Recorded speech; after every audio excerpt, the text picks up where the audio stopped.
मिलन। कहानी एक श्रापित देवपुत्र की। कहानी एक देवपुत्र की जिसने अनजाने में पृथ्वी का रक्षा कवच तोड़ दिया।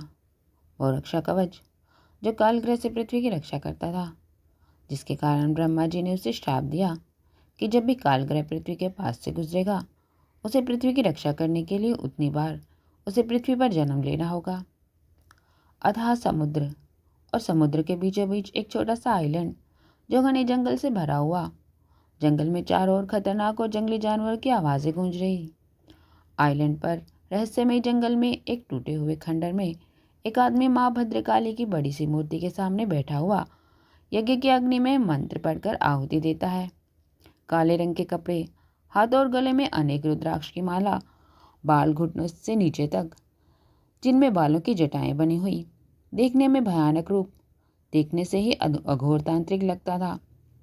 काले रंग के कपड़े पहने हुए उनके कुछ अन्य सेवक एक 20-21 साल के लड़के को रस्सी में बांधकर उस अघोर तांत्रिक के पास लेकर आता है। तांत्रिक राज जयवंत की जय हो, एक सेवक ने कहा। तांत्रिक राज, हम देवपुत्र को ले आए। ये सब देखकर वो लड़का डर गया और चिल्लाकर कहने लगा, मुझे छोड़ दो, मुझे जाने दो, मैं कोई देवपुत्र नहीं हूँ। मैं आप लोगों को कोई गलतफहमी हो रही है। लेकिन तांतराज पर और उन सब बाकी लोगों पर उसके चिल्लाने का कोई फर्क नहीं पड़ रहा था। तांत्रिक राज ने इशारे से उन्हें अपने पास बुलाया। वो सभी सेवक उस लड़के को पकड़कर तांत्रिक के पास ले गए और वहां उसे घुटनों पर बैठाकर उसे कंधे से पकड़कर नीचे की तरफ झुका दिया। वो लड़का बार बार चिल्लाकर रोते हुए कहने लगा, मुझे छोड़ दो, मैं वो नहीं हूँ, मैं कोई देवपुत्र नहीं हूँ, प्लीज़ आप मुझे छोड़ दो। तांत्रिक राज जयवंत अपनी जगह से खड़ा होकर अपनी तलवार को हाथ में उठाकर माँ भद्रकाली की प्रतिमा की तरफ देखते हुए कहता है, माँ, मेरी भेंट स्वीकार करो। इस देवपुत्र की बलि देने के बाद आपकी सभी शक्तियों और सिद्धियों पर मेरा अधिकार होगा। माँ, इसे स्वीकार करो। वो लड़का अपने आप को छुड़वाने की कोशिश करता है पर नाकाम रहता है। बार बार चिल्लाकर अपने आप को छुड़वाने की विनती करता है पर किसी पर उसकी बातों का कोई असर नहीं होता। तांत्रिक राज अपनी तलवार को उठाकर और माँ भद्रकाली की जयकार करते हुए एक झटके में उसकी गर्दन काटकर हवन कुंड की अग्नि के हवाले कर देता है और उस लड़के का भी बाकी का धड़ वहीं तड़पता रहता है। कुछ समय तड़पने के बाद वो धड़ शांत हो जाता है। तांत्रिक राज जयवंत ने माँ भद्रकाली की प्रतिमा के सामने हाथ फैलाकर कहा, माँ, मैंने देवपुत्र की बलि दे दी। अब आप मुझे अब सब शक्ति और सिद्धियां दीजिए। अगले ही पल एक सेवक ने जयवंत से कहता है, तांत्रिक राज, ये तो, और ये कहते हुए धड़ की तरफ इशारा करता है। जयवंत ने धड़ की तरफ देखा तो बिना सर के इंसान के धड़ की जगह एक सरकटे सांप का रूप में बदल गया।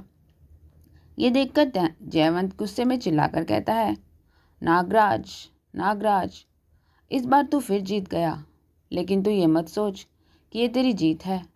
कब तक अपने नागों को बलि देगा उन्हें बचाने के लिए? कब तक उसे बिल में छुपा कर रखेगा? ग्रहण से पहले तुझे उसे बिल से बाहर निकालना ही पड़ेगा। अब तब मैं माँ को उसकी बलि देकर माँ की असीम शक्तियाँ पालूंगा। मुंबई शहर, शाम का समय था। 3 दोस्त, विक्रम, अजीत और हरीश, तीनों हरीश के घर पर बगीचे में बैठे थे। हरीश जो एक बिजनेसमैन था, वहीं अजीत एक बहुत बड़ा डॉक्टर था जिसका खुद का एक अस्पताल था, और विक्रम शहर का डीएसपी। तीनों जोर जोर से हंसने लगते हैं और हंसते हंसते अजीत कहता है, यार विक्रम, तेरे जोक्स भी ना कमाल के होते हैं। तुझे तो फिल्मों में कॉमेडी करनी चाहिए, ये कहाँ पुलिस वाला बन गया। तो विक्रम कहता है, यार जाना तो फिल्मों में ही था, पर सोनिया के लिए पुलिस वाला बन गया। और ये कहते हुए विक्रम की आंखें नम हो जाती हैं। तभी घर के अंदर से हरीश की पत्नी सुमन चाय लेकर आती है और चाय को ट्रे मेज पर रखते हुए सुमन कहती है, बस ये आखिरी चाय है, इसके बाद और चाय नहीं मिलेगी। नाती पोती वाले हो गए हैं और बच्चों की तरह जिद करना नहीं छोड़ा।